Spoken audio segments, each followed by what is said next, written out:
Karibuni ndugu zangu katika hii channel yetu. Ni siku ingine njema, ninawakaribisha. Karibu sana. Jina langu ni Abdisalam, mtoto wa Yesu Kristo aliyeokolewa kutoka Uislamu na damu ya Yesu Kristo. Siku ya leo ndugu zangu, tutaongea kuhusu Yesu Kristo. Tutaongea kuhusu Yesu Kristo na tutazidi kumjua kwa ukubwa. Ninawakaribisha nyinyi wote, karibuni.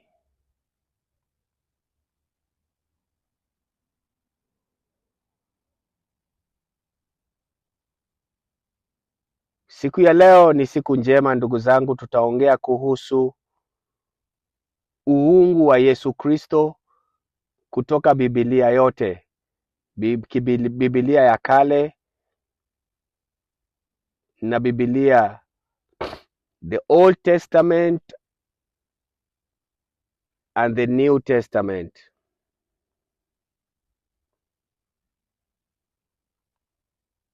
Amen. The Old Testament and the New Testament. Tunataka kumuona Yesu kwa ukubwa katika Agano la Kale na Agano Jipya. Kuna bado watu wengi wanamuita Yesu Kristo kama mwana wa Mungu.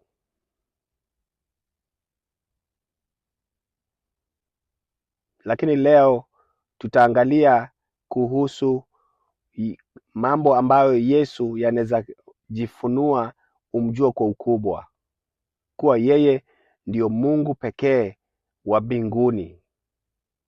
Na leo funzo letu litakuwa kuhusu maunganiko ya kiungu. Yesu huwatuma wawili pamoja, au tutasema leo tutaongea kuhusu vile Yesu anatumia watu au malaika wake akiwapanga wawili wawili.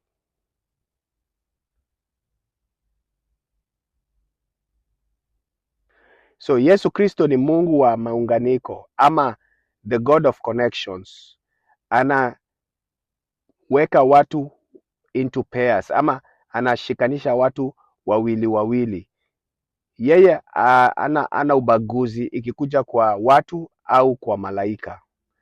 Yesu ni Mungu ambaye huunganisha watu katika safari zao, akiwashikanisha wawili wawili. Swali ni, je, kwa nini Yesu Kristo hushikanisha watu au huunganisha watu? Leo tutaongea kuhusu hayo. Na pia kuhusu hayo unaweza kumuona, kumjua kwa undani, kwa sababu nitamfunua yeye mwenyewe akijionyesha katika Agano la Kale. So kabla tuanze kuona Yesu kwa nini anaunganisha watu wawili wawili kwa safari zao, leo kwanza nitajaribu kumfunua huyu Yesu Kristo kupitia kitabu chake cha Biblia. Amen. So siku ya leo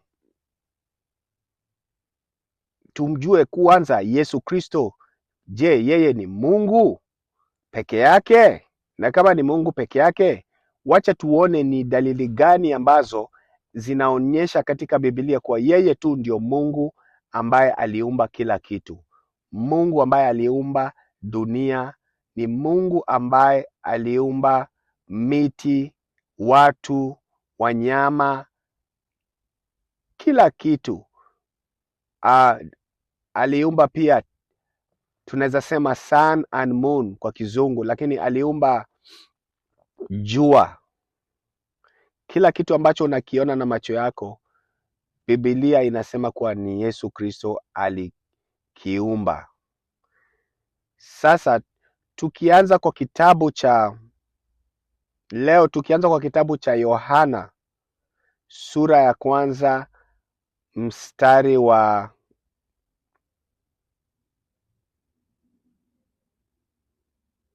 Yohana sura ya kwanza mstari wa 4 inasema yeye alikuwa chanzo cha uhai na uhai huo ulikuwa mwanga wa watu. Yeye alikuwa chanzo cha uhai na uhai huo ulikuwa mwanga wa watu. Lakini kabla tuende hiyo, turudi kwanza ya tatu. Ya tatu ndio itakishi, sura ya 3 mstari wa 3 utawakilisha vizuri. Unasema kwa njia yake vitu vyote viliumbwa. Hakuna hata kiumbe kimoja kilichoumbwa pasipo yeye. Biblia inasema kuwa Yesu Kristo aliumba kila kitu na hakuna kiumbe kimoja kilichoumbwa bila Yesu Kristo. Mstari wa 4 unasema yeye alikuwa chanzo cha uhai na uhai huo ulikuwa mwanga wa watu. Yaani Yesu, yeye ndio chanzo cha uhai. Yule ambaye alimuumba Adamu, Biblia inasema kuwa ni Yesu Kristo. Yule aliyeumba mwanadamu wa kwanza ambaye ni Adam, ni Yesu Kristo alimuumba. Na alimuumbaje? Biblia inasema alikuwa chanzo cha uhai na uhai huo ulikuwa mwanga wa watu. Na tukiruka mstari wa 9 tutasoma inasema huu ndio mwanga halisi. Huyo sasa Yesu Kristo ndio mwanga halisi, mwanga unaokuja ulimwenguni na kuangazia watu wote. Hii mwanga ni nini? Biblia inasema huu ndio mwanga halisi, mwanga unaokuja ulimwenguni na kuangazia watu wote. Hii mwanga ni nini? Tukirudi mstari wa 4 unasema yeye alikuwa na chanzo cha uhai na uhai huo ulikuwa mwanga wa watu. Kuwa watu ni mwanga, yaani watu ni light kwa kizungu, na hii light ni life ambayo Yesu Kristo alitupatia. Hii mwanga ni uhai wa binadamu, ni uhai wa binadamu, ni uhai wa binadamu. Now, tukirudi kwa mstari wa 10 unasema basi neno alikuwako ulimwenguni. Basi neno alikuwako ulimwenguni. Basi neno alikuwa ulimwenguni. Huyu neno ni nani? Ye neno ni Yesu Kristo. So basi tukiisoma vizuri tukisema basi Yesu alikuwako ulimwenguni na kwa njia yake ulimwengu uliumbwa. Lakini ulimwengu haukumtambua. Hiyo Biblia inasema nini? Inasema kwa Yesu, siku ile dunia ilikuwako imeumbwa, hakukukuwa na maji, miti, mchanga, hakukukuwa na jua, lakini ulimwengu ulikuwa tu ni kwa giza na kulikuwa tu kumejaa maji. Nani alikuwa ndani ya ulimwengu? Ni Yesu. Basi tuirudie tena mstari wa 10 uielewe kabisa. Inasema basi neno ambaye ni Yesu alikuwako ulimwenguni.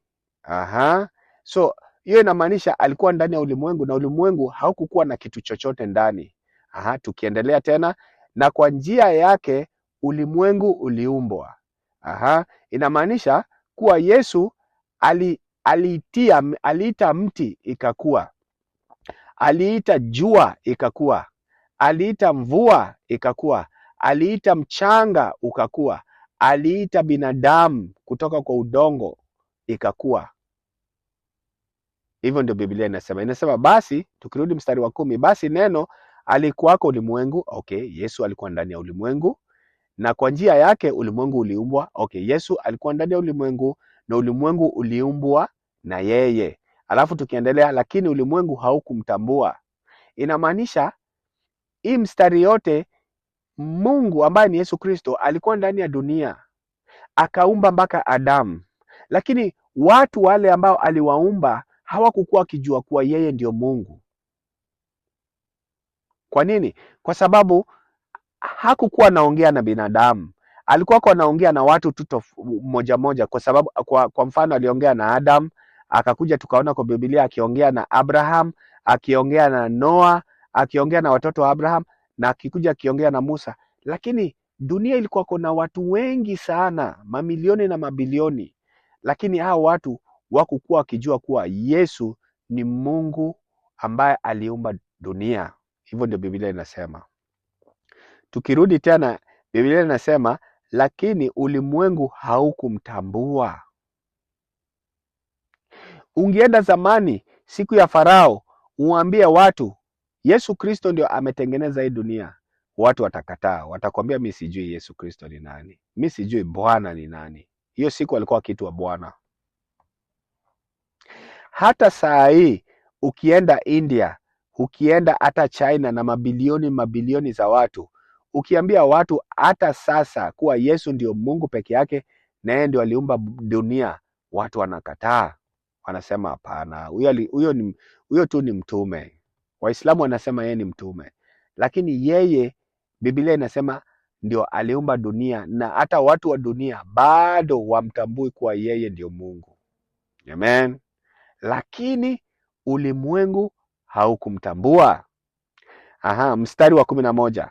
Alikuja katika nchi yake mwenyewe, nao walio wake hawakumpokea. Ni nani huyo? Yesu Kristo. Mwaka 2000 iliyopita, 2000 years ago, alikuja Jerusalem Yesu Kristo, na akakuja kuleta ufalme wake wa mbinguni kuwafundisha, lakini watu walimkataa na wakamsulubu. Amen. Wakamwangamiza Waisraeli. So Biblia inasema kwa sura ya 11, alikuja katika nchi yake. Nchi yake ni gani? Waisraeli.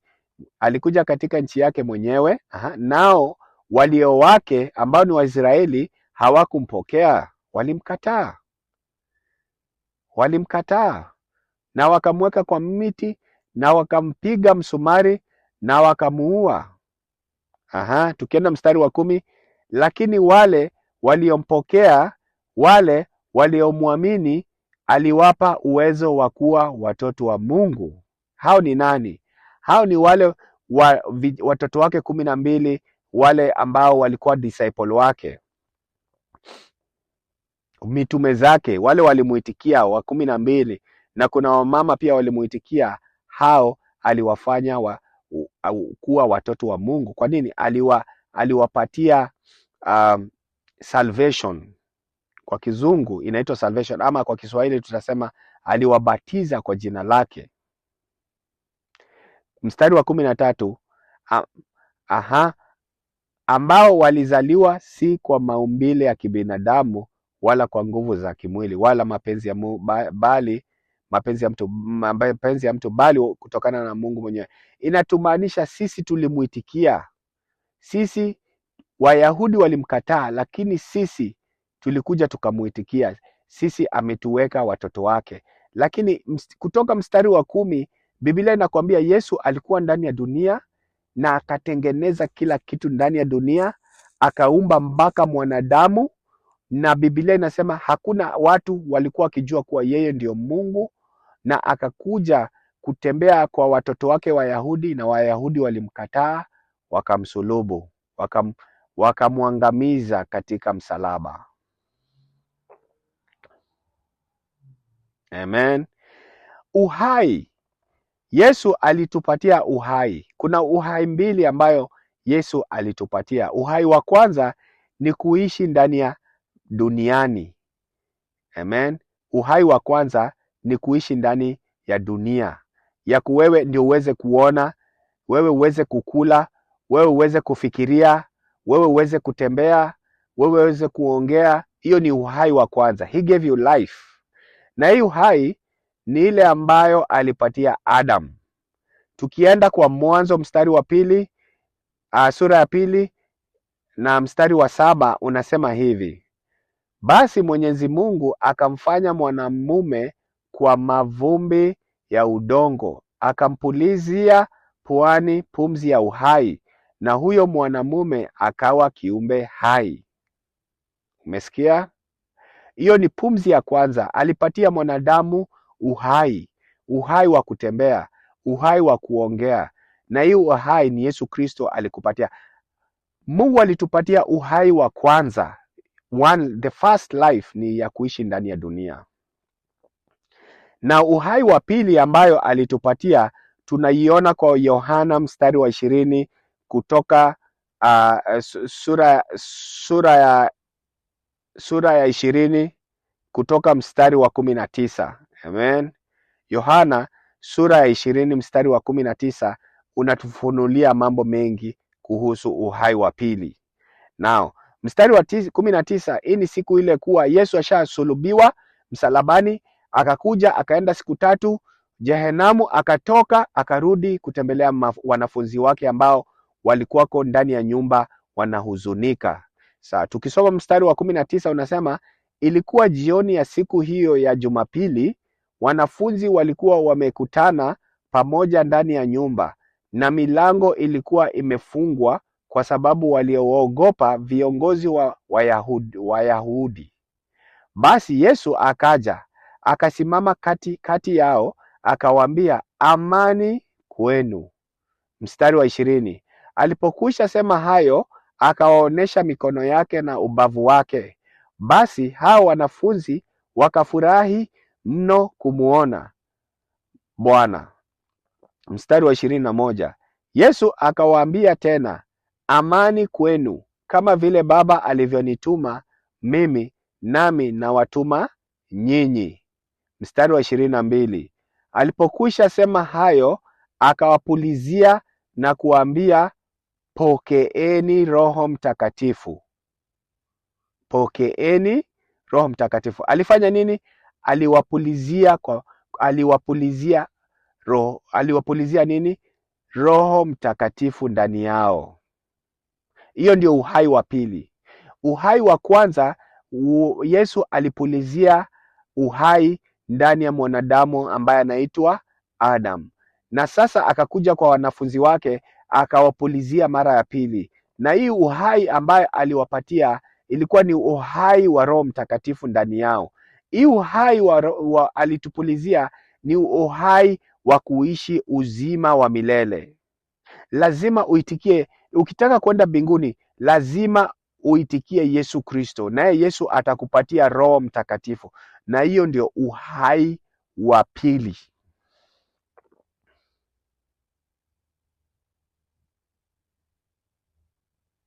Amen. Hiyo ndio uhai wa milele. Tukisoma Yohana wa kwanza sura ya kwanza mstari wa kwanza unasema, habari hii yahusu neno la uhai lililokuwako tangu mwanzo. Sisi tumepata kulisikia na kuliona kwa macho yetu wenyewe. Tulilitazama na kulishika kwa mikono yetu wenyewe. Uhai huo ulipotokea sisi tuliuona, na sasa tunasema habari zake na kuambieni juu ya uhai huo wa milele.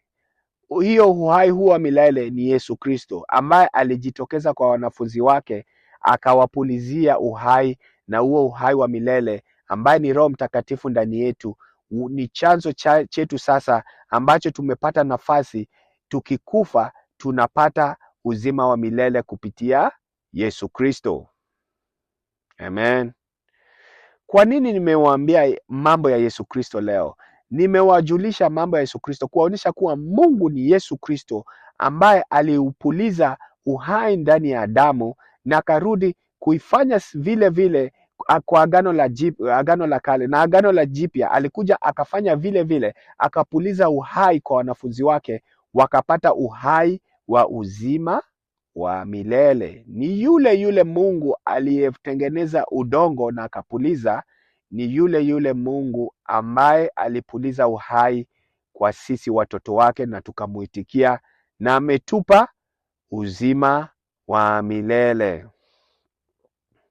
Kwa nini ninataka kuwafundisha kwanza mambo ya Yesu Kristo? Nataka kuwafundisha kwanza ndio mumuone katika agano la kale na mumuone katika agano jipya, ndio muweze kujua kuwa Mungu wenyu ni Yesu Kristo. Huyu Mungu ni Mungu ambaye alishuka kwa mwanadamu na akachukua umbile wa mwanadamu. Watu wengi wanasema kweli Mungu anaweza kuwa binadamu? Ndio nakuambia kwanza kuwa Mungu kabla wewe ukuwa mwanadamu, yeye mwenyewe alijitokeza kama mwanadamu. Ndio Biblia inasema tuliumbwa kwa mfano wake. Amen. Tuliumbwa kwa mfano wake. Wewe kabla kuwa mwanadamu, Yesu alikuja kama mwanadamu, akatutengeneza kwa macho, kwa miguu, kwa mikono, kwa sura kama yake. Amen. Kila kitu uko nayo kwa sababu Mungu ambaye alikuja kama mwanadamu akachukua udongo na ukatengeneza uhai, akautengeneza huo udongo kwa mfano wake. Amen. Yesu Kristo. Kila kitu ninahubiri ni Yesu Kristo. Yule ambaye ninamtukuza ni Yesu Kristo. Yule ambaye atanipeleka mbinguni na mimi na wewe ni Yesu Kristo. Yule ambaye anaponesha magonjwa ni Yesu Kristo. Yule ambaye anakupa uzima wa milele ni Yesu Kristo. Leo tutaongea kuhusu Yesu Kristo ni Mungu wa maunganiko, ama anashikanisha watu wawili wawili. Kwa nini huyu Yesu kutoka Agano la Kale, kutoka atengeneze Adam, mbona anashikanisha watu wawili wawili? Mbona awachi mtu aende peke yake? Mbona anatumia watumishi wake wawili kwa wawili? Leo ndio tutataka kujua kwa nini. Amen. Amen. Amen. Tukianza kitabu cha Mwanzo, kwa sababu kwa kitabu cha kale lazima uone Yesu Kristo na kazi yake duniani. Amen. Kitabu cha Mwanzo sura ya 5 mstari wa kwanza unasema, ifuatayo ni orodha ya wazawa wa Adamu wakati Mungu, ambaye ni Yesu Kristo, wakati Mungu alipomuumba binadamu, alimuumba kwa mfano wake. Aliwaumba mwanamume na mwanamke, kisha akawabariki na kuwapa jina binadamu. Aliumba nani? Aliumba mwanaume na mwanamke. Lazima akiumba mwanaume na mwanamke, aliumba nini? Kwa nini mwanaume na mwanamke? Kwa sababu Mungu hawezi umba tu mwanaume peke yake. Hawezi, huyo mwanaume lazima ahitaji mtu ambaye atamsaidia, mtu ambaye atamuonesha mwelekeo, mtu ambaye atamsaidia kwa maisha yake, mtu ambaye atamchunga mambo yasifanyike, mtu ambaye atamsaidia, amen, kwa mambo tofauti tofauti. Akiumba Adamu, alimuumba mwanamke na mwanamume, mwanamke na mwanamume. Tukisoma Mathayo 18 mstari wa Mathayo sura 18 mstari wa 19 na 20 unasema hivi, ndugu zangu. Amen. Tujue kwa nini Yesu anatumia watu wawili wawili. Kwa nini Yesu anatumia watu wawili wawili? Ama mbona anaitikia kutumia watu wakikuwa wawili wawili? Amen. Tukisoma Biblia inasema hivi, inasema, tena nawaambieni ya kwamba wawili wenyu wakipatana duniani katika jambo lolote watakaloliomba, watatendewa na Baba yangu aliye mbinguni.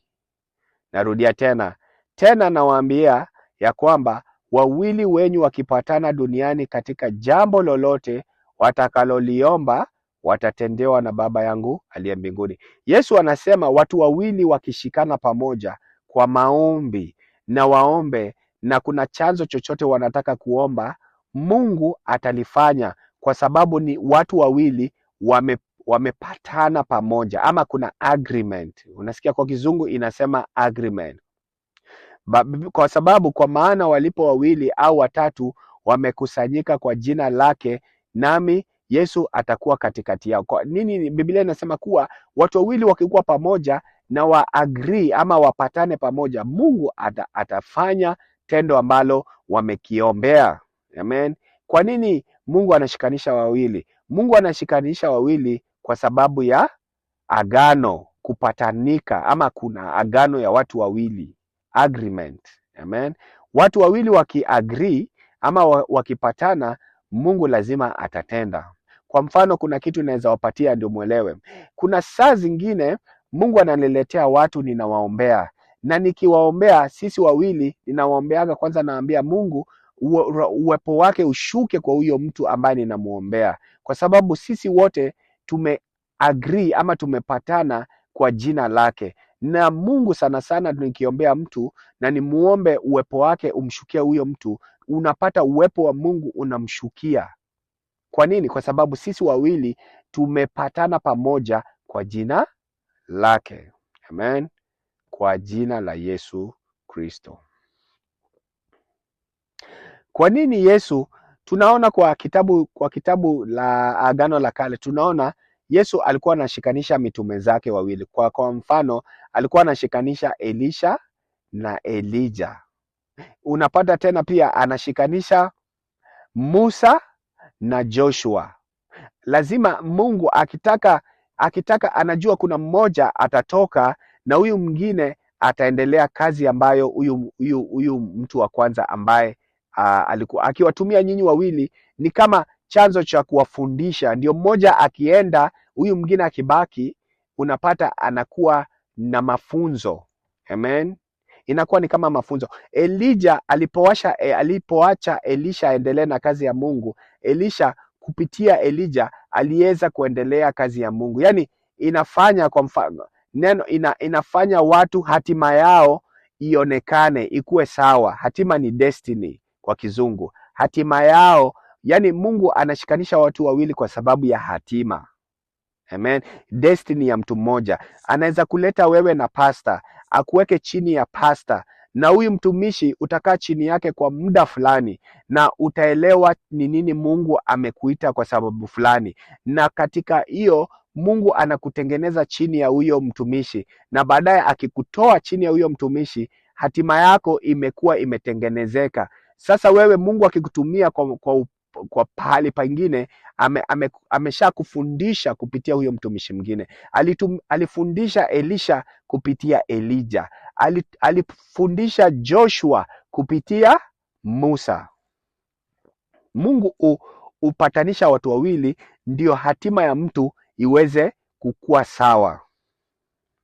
Hatima. So kwanza kuna agreement. Watu wawili wakipatana, Mungu anatenda kazi. Na sasa tena tunaona watu wawili wakipatana, Mungu anatengeneza hatima ya mtu kulingana kupitia watu wawili. Amen. Anakufundisha. Kuna mtu atakufundisha. Utapata unakaa chini ya mtumishi kwa miaka 10, baadaye Mungu anakuambia toka chini ya huyo mtumishi, nataka kukutumia sasa wewe peke yako. Kwa nini? Kwa sababu alikushikanisha na yeye kama mkwe, watu wawili ambao sasa wanaweza elewa kazi ya Mungu. Ndio baadaye akikutoa we mwenyewe umejisimamisha imara kwa kazi ya Mungu. Amen. Hatima. Mungu anatengeneza destiny yako kupitia watu wengine. Tunaona tena Mungu anatumia watu, anashikanisha watu kwa maisha yao kwa sababu ya kuwachunga, au tunasema nini, kwa maadui. Anawachunga kwa maadui, anawachunga. Anaweza kwa mfano tunaona kwa kitabu, tunaona Daudi alikuwako na Jonathan alikuwako ni mtoto wa Saul, lakini huyu Sauli alikuwako anataka mara kwa mara kuua Daudi, kwa sababu Mungu aliambia Daudi kuwa yeye ndio atakuwa mfalme. Na sasa Sauli hakukuwa akitaka Daudi, alikuwako anamtafuta amuue, lakini Mungu alitumia mtoto wa Sauli ambaye ni Jonathan kuweza kuimarisha Daudi na kumpatia mambo kadhaa ambayo yatamsaidia aepuke baba yake Sauli. Amen. Tukisoma kwa kitabu cha tutasoma kwa kitabu cha Samueli wa kwanza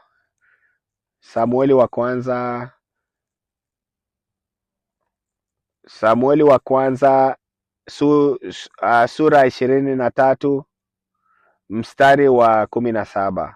Samueli wa kwanza sura 23 mstari wa 17 unasema, Yonathani, ambaye Yonathani ni mtoto wa Sauli, Yonathani alimwambia usiogope, baba yangu Shauli hata kupata. Wewe utakuwa mfalme wa Israeli, mimi nitakuwa wa pili wako. Hata Shauli baba yangu anajua jambo hili. Mstari wa 18 unasema, hao wote wawili wakafanya agano mbele ya Mwenyezi Mungu. Daudi akabaki mjini Horeshi na Yonathani akaenda zake nyumbani. Unaelewa? Mungu alishikanisha Daudi na mtoto wa Sauli ambaye ndio aweze kumsaidia katika hatima yake, destiny yake. Hatima yake, destiny yake. Destiny ya Daudi ilikuwa ni kukuwa mfalme wa Israeli, lakini baba ambaye Sauli alikuwa anataka kumwangamiza, lakini Mungu alitumia mtoto wa Sauli kuweza kumpatia nguvu Daudi na kuweza kumwambia mambo tofauti tofauti ambayo yanaweza kumponya. Amen. Yanaweza kumponya.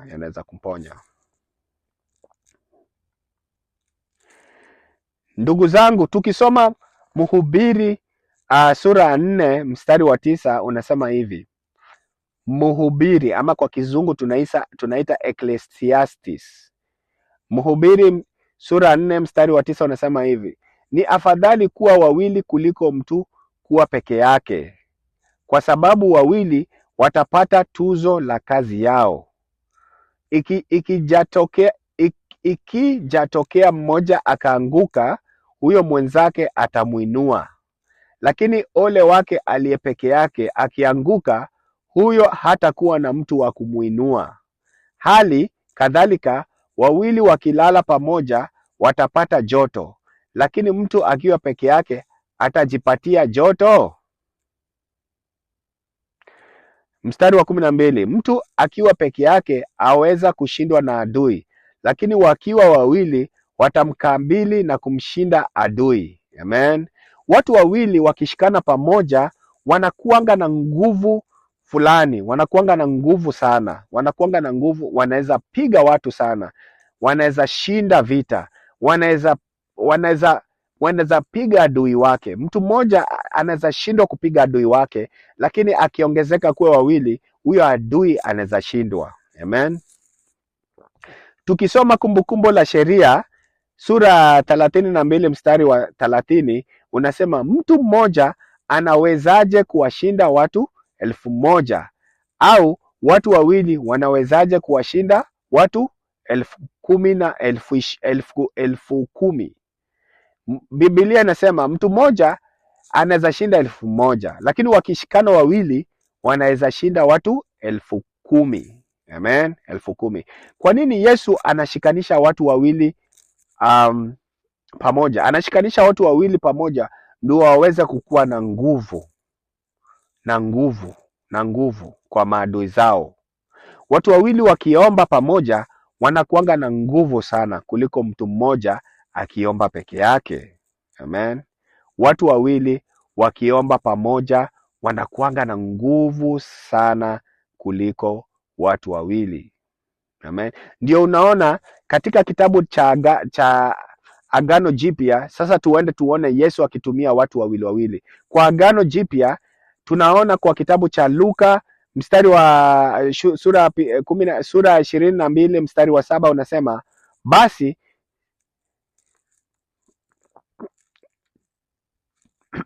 tukisoma, ndugu zangu poleni, tukisoma Luka mstari wa sura ya Luka, wacha niende kwa kitabu cha Luka ndugu zangu, samahani. Luka sura ya 10 mstari wa kwanza unasema, baada ya hayo Bwana aliwachagua wengine 72, akawatuma wawili wamtangulie katika kila kijiji na mahali ambapo yeye mwenyewe alitaka kwenda. Yesu akitaka kwenda pahali alituma watu 70, lakini aliwagawanyisha wawili. Aliwagawanisha wawili. Kwa nini aliwagawanisha wawili? Aliwagawanisha wawili ndio waweze kukuwa na nguvu, ndio wakienda kwa kila town ama kila sehemu, kila mji, wakihubiri injili ya Yesu Kristo, wanaweza kukua na nguvu, wanaweza kukua wanachungana, ama mmoja akianguka mwingine anamuinua. Wanaweza kuwa anawafundisha destiny yao ama hatima yao, na ni Mungu anawapatia nguvu ya kukua pamoja waweze kusaidiana. Amen. Yesu lazima alituma 70 lakini aliwagawanisha wawili. Watu wawili wanakuwaga na nguvu sana. Watu wawili wanazainuana mmoja akianguka. Watu wawili wanaombeana pamoja. Watu wawili wakiagree ama wakiungana pamoja, Mungu anatenda kazi ambayo wameomba.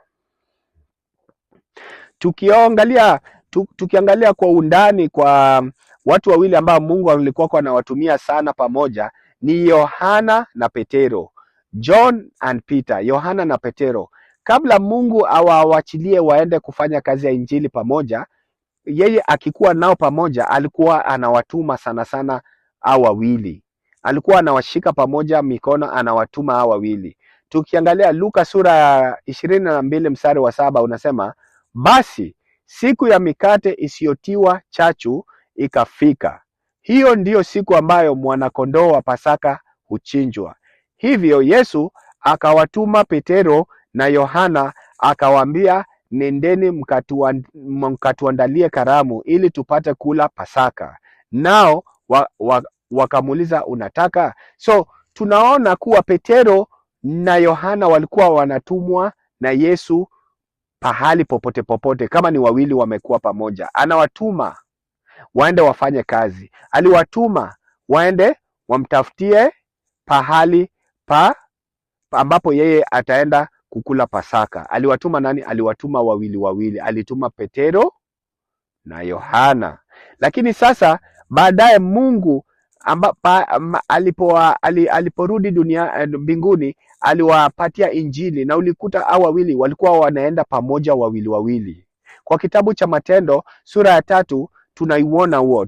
Ukianza mstari wa kwanza unasema, siku moja saa 9 alasiri Petero na Yohana walikuwa wakienda hekaluni wakati wa sala. Wakati huo watu walikuwa wanambemba mtu mmoja kiwete tangu kuzaliwa. Watu hao walikuwa wakimweka huyo mtu kila siku kwenye mlango wa hekalu uitwayo Mlango Mzuri, ili aombe chochote kwa wale waliokuwa wakiingia hekaluni. Mstari wa 3 sasa ndio nataka muione. Alipowaona Petero na Yohana wakiingia hekaluni, aliwaomba wampe chochote. Petero na Yohana walimkondolea macho, naye Petero akamwambia, tutazame. Walikuwa ni nini? Kwa nini Mungu alikuwa anawatumia wawili? Alikuwa anawatumia kama kupatanisho ama agreement. Vile waliagree hao wawili ama walipatana hao wawili, ndio tuliona huyo kiwete aliweza kuponywa na Mungu na akainuka na akashuhudia mambo makuu Mungu aliyemtendea. Kwa nini aliwatuma wawili? Alituma Petero na Yohana kama nini? Kama kupatanisha wawili, ndio chochote ambacho watasema duniani Mungu atakifanya mbinguni. Amen. Ni kupatanisha watu wawili, ndio wakiagree ama chochote watakisema, ndio Mungu atakitenda. Kwa sababu tulisoma vizuri, kitabu kinasema hivi, Mathayo 18 mstari wa sura ya 18 mstari wa 19 unasema, tena nawaambia ya kwamba wawili wenu wakipatana duniani katika jambo lolote watakaloliomba, watatendewa na Baba yangu aliye mbinguni. Na tumeiona kuwa Petero na Yohana waliambia huyo kijana ama huyo mlemavu, tutazame, na alipowatazama akapata huyo kiwete, akapokea baraka la Bwana, ambayo ni aliponywa mwili wake. Ndugu zangu, Yesu ni Mungu wa mbingu na ardhi, na Yesu alikuwako anafanya watu wawili, watumishi wake watembee wawili. Lakini pia Yesu alikuwako pia anatumia malaika wake wawili. Hakukuwa pia anatumia binadamu wawili, lakini pia alikuwako anatumia nani? Malaika wake wawili. Yesu ni yule Mungu wa malaika, Yesu pia ni yule Mungu wa binadamu. Amen. Yesu ni Mungu wa malaika, pia ni Mungu yule wa binadamu. Amen. Yesu ni yule Mungu wa binadamu. Yesu ni yule Mungu wa binadamu. Tukianza kwa kitabu cha Agano, tutaona Yesu alikuwa anatumia malaika wawili kwa kila jambo. Lazima atumie malaika wawili. Kwa mfano, tukienda kwa kitabu cha Mwanzo sura ya 18, tunaona Bwana alishukia Abrahamu, akakuja kwa nyumba yake. Abrahamu akasujudu. Abrahamu akamwambia Bwana, usipite, kwanza wacha mimi nikuandalie nini? Nikuandalie chakula na nikuoshe miguu yako, na baadaye utaenda. Naye hapo kulikuwa na watu wangapi walikuja kumuona? 3. Mmoja alikuwa ni Bwana Yesu Kristo, na hao 2 walikuwa ni malaika wake. Amen.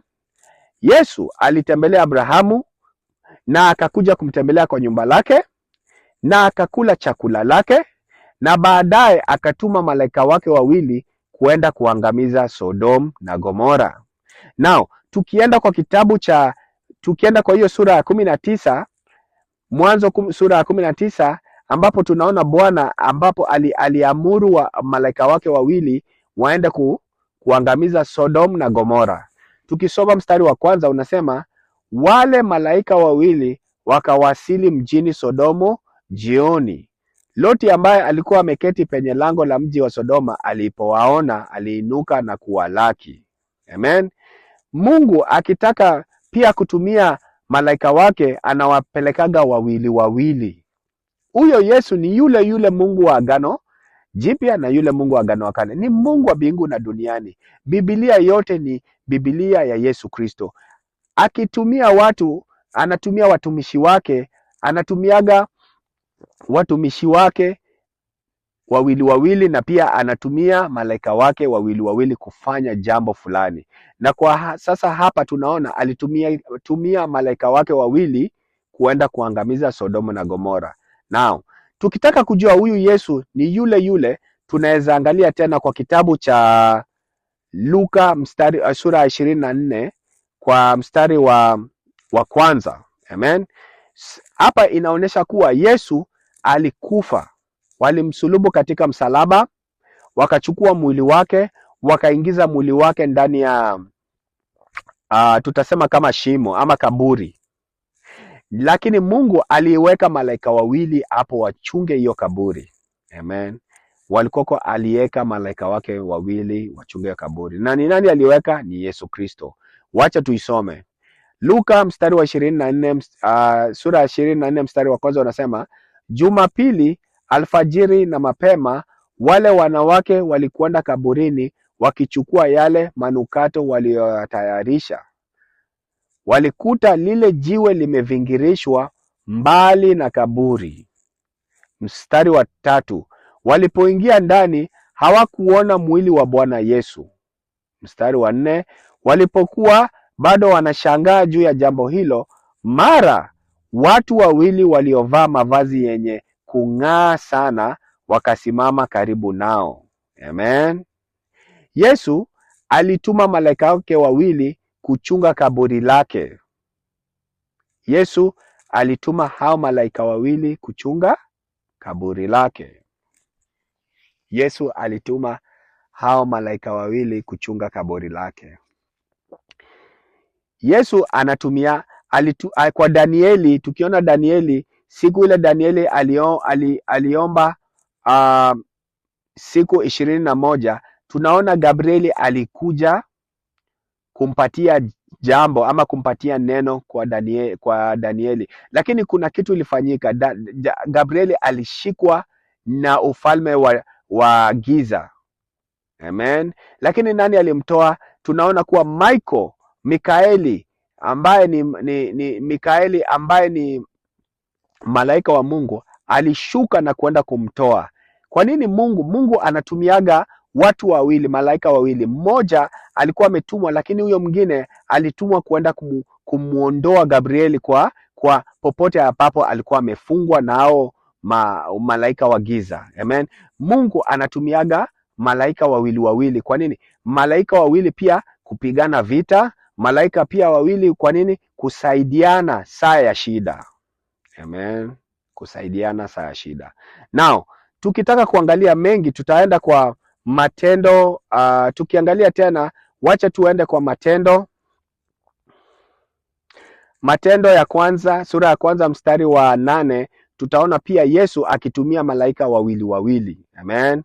Hii ni ile siku Yesu alikuwako akiongea na watumishi wake akiwaambia waongoje Yerusalemu, kwa sababu Mungu atashukisha Roho Mtakatifu juu yao na watapokea nguvu. Now, Matendo sura ya kwanza mstari wa 8, tukisoma vile Yesu anaongea, anasema hivi: lakini wakati Roho Mtakatifu atakapowashukieni nyinyi, mtapokea nguvu na mtakuwa mashahidi wangu katika Yerusalemu, katika nchi yote ya Yudea na Samaria na hata miisho ya dunia. Amen. Mstari wa 9, baada ya kusema hayo, wote wakiwa wanamtazama, alichukuliwa mbinguni, wingu likamficha wasimuone tena. Amen. Mstari wa 10, hapa ndio mnataka uelewe. Mstari wa 10 unasema, walipokuwa bado wanatazama juu angani, akiwa anakwenda zake, mara watu wawili waliokuwa wamevaa nguo nyeupe walisimama karibu nao. Amen. Mara watu wawili waliokuwa wamevaa nguo nyeupe walisimama karibu nao. Hao ni malaika, ndugu zangu.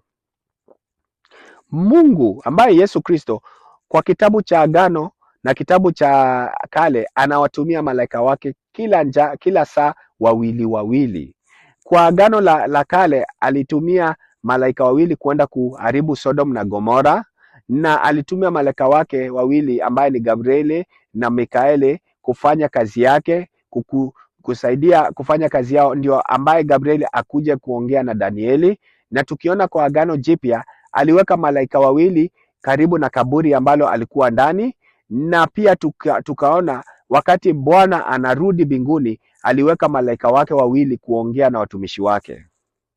Mungu ni Mungu wa wawili.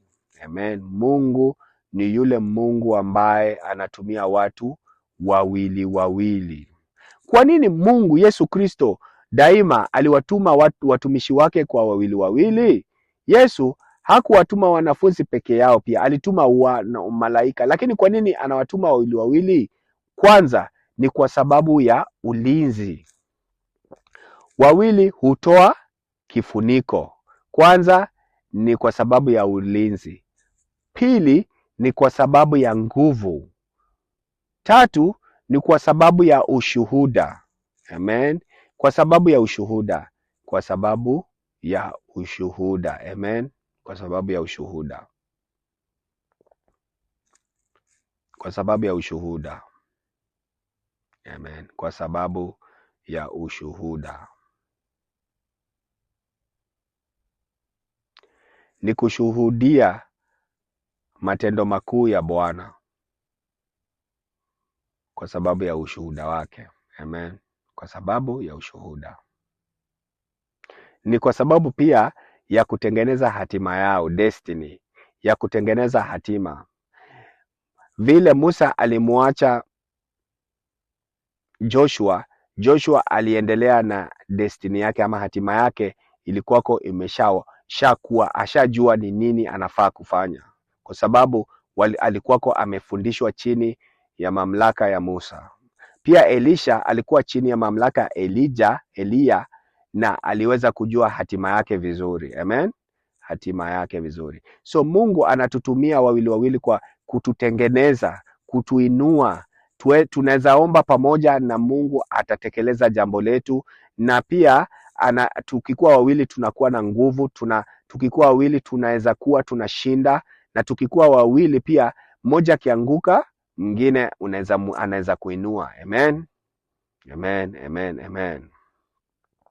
Funzo langu ndugu yangu leo ni si pia kukuonyesha kuwa Yesu anapenda kutumia malaika na binadamu wawili, lakini pia kukuonyesha kuwa Yesu ndio Mungu wa Agano Jipya na ndio Mungu wa Agano la Kale. Yesu ndio Mungu pekee katika hii dunia. Amen. Yesu ndio Mungu peke yake katika hii dunia. Na kama wewe uko na Mungu mwingine ama miungu mwingine, ama unaita Mungu wako jina tofauti ambalo si jina la Yesu Kristo, bali wewe unaomba miungu tofauti, na zinaitwa kwa Biblia miungu ya kigeni. Amen. Miungu ya kigeni. Ndugu zangu, ninawaomba, kama hujaokoka na hujampokea Bwana Yesu Kristo, ninaomba siku ya leo ndugu, uweke nikuombee na uweze mpokee ndugu yangu. Amen. Kwa yule ambaye amesikiza hii ubiri na anataka kumpokea Bwana Yesu Kristo katika maisha yake, na yule ambaye anataka kuishi katika maisha ya kumpendeza Mungu, yule ambaye anataka kuona utukufu wa Mungu katika maisha yake, yule ambaye anataka kukaa chini ya Bwana Yesu Kristo ambaye ndio Mungu pekee duniani, ninaweza tamani kukuombea na utampokea siku ya leo. Haijali kama uko ndani ya gari, haijali kama uko ndani ya nyumba, haijali kama unatembea, Mungu atakupokea, utaokolewa leo na utampokea Bwana Yesu Kristo ndani ya maisha yako. Amen. Kama uko karibu na mimi na unanisikia na unataka kumpokea huyu Yesu Kristo, huyu ambaye mimi namhubiri, ninaomba uombe na mimi. Ufuate neno ambalo nitalisema, ulifuate baada ya mimi. Amen. Kama hujaokoka, unataka kumpokea Bwana Yesu Kristo katika akuwe Mwokozi na Bwana wa maisha yako, na uone makuu yake. Huyu Mungu anaponya, huyu Mungu atakupatia uhai wa milele. Hata ukikufa, Mungu atakuwa na wewe hata kwa hiyo kifo chako, hata kuinua. Biblia inasema hautakufa. Mwili utaangamia, lakini Mungu atakuinua. Roho yako itaenda katika ufalme wake. Ninaomba kama unataka kumpokea siku ya leo, ndugu zangu, uombe na mimi. Uombe na mimi. Amen. Sema hivi: Bwana Yesu Kristo, ninakuja mbele zako. Mimi ni mwenye dhambi. Ninaomba unisamehe dhambi zangu. Ufute dhambi zangu kwa kitabu cha kuzimu.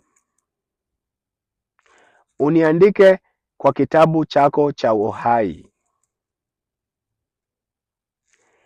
Ninaamini kuwa ulikufa kwa sababu yangu. Yesu Kristo, nisamehe. Ninakiri kuwa wewe ni Mwokozi na Bwana wangu. Nisaidie kwa maisha yangu. Nipe Roho Mtakatifu aniongoze kwa maisha yangu. Ewe Yesu Kristo, nasema asante. Asante kwa kuniokoa. Asante kwa kuniokoa. Amina. Ndugu zangu, kwa yule ambaye ametamka hilo neno, tunaamini kuwa Yesu amemuokoa, kwa kuwa Biblia inasema ukikiri kwa moyo wako kuwa Yesu ni Bwana, Mungu ambaye yuko mbinguni atakuokoa. Amen. Atakuokoa. Yesu Kristo ni Mungu wa kuokoa. Yesu Kristo ni Mungu wa kuponya. Nikikwambia mengi ambayo amenitendea utashangaa. Nikikwambia mengi ambayo amenionyesha utashangaa. Yesu Kristo ni Bwana. Amen. Yesu Kristo ndio Bwana. Ndugu zangu, ninasema asante. Wale ambao wamefuatilia hii channel, wale ambao wamesubscribe ama wamebonyeza wakajisubscribe kwa hii channel, ninashukuru sana. Ninasema asante. Mungu awabariki, Mungu awaongeze, Mungu awalinde hii wiki hadi siku ile tutaonana katika kipindi chingine ambacho nitakileta, kipindi cha Bwana Yesu Kristo. Kuna mengi sana ambayo naweza tamani kuongea kuhusu Yesu Kristo ambayo ametenda katika maisha yangu, na pia niwafundishe mambo ya Yesu Kristo, niwaoneshe kwa undani huyu Yesu ni yule Mungu ambaye ako ndani kwa Agano la Kale. Nitakufunulia mengi kwa kadiri la mapenzi ya Mungu na neema yake katika maisha yangu. Ninawabariki na ninawaambia tutapatana katika kipindi kingine, na ninaombea baraka mpya. Ninawaombea Mungu awalinde nyinyi na watoto wenyu. Amen. Amen.